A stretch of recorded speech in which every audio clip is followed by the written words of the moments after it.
অতি দুৰ্ভাগ্যজনকভাৱে শিৱসাগৰৰ প্ৰগতি চিকিৎসালয়ৰ কাষৰে এগৰাকী অসমীয়া ব্যক্তিৰ মাটি আচলতে অনা অসমীয়া ব্যক্তি এজনে জোৰ জুলুম কৰি একাংশ গুণ্ডা বাহিনীৰ লগত লৈ কাঢ়ি লোৱাৰ যি অপচেষ্টা কৰিছে তাক আমি অসমীয়া যুৱ মঞ্চই প্ৰথমতে গৰিহণা দিছো। এটা কথা চাওক, যিটো সময়ত আচলতে ৰাজ্যখনৰ মুখ্যমন্ত্ৰীয়ে আচলতে মাটিৰ দালাল বা মাটিৰ এনেধৰণৰ কাম কাজৰ লগত জড়িত ব্যক্তিসকলৰ ওপৰত কঠোৰ ব্যৱস্থা গ্ৰহণ কৰিছে, তেনেকুৱা এটা সময়তে শিৱসাগৰৰ জনৈক যোশী নামৰ এজন ব্যক্তিয়ে এই অসমীয়া এগৰাকী ব্যক্তিৰ নিজৰ ম্যাদী মাটি আচলতে কাঢ়ি লোৱাৰ যি চক্ৰান্ত কৰিছে তাত আমি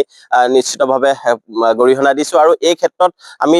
অভিযোগ উঠিছে যে শিৱসাগৰ জিলা প্ৰশাসনে তেওঁলোকক সহযোগ কৰিছে। গতিকে মুখ্যমন্ত্ৰী মহোদয়লৈ আমি আহ্বান জনাইছো যে এনেধৰণৰ কাম কাজৰ লগত শিৱসাগৰ আৰক্ষী কি কাৰণে জড়িত হ'ব পাৰিলে, বা এনেধৰণৰ দিন দুপৰতে এগৰাকী অনা অসমীয়া ব্যক্তিয়ে অসমীয়া মানুহৰ মাটি কঢ়াৰ ক্ষেত্ৰত আচলতে দিন দুপৰতে কি ধৰণে গুণ্ডা বাহিনী লৈ গৈ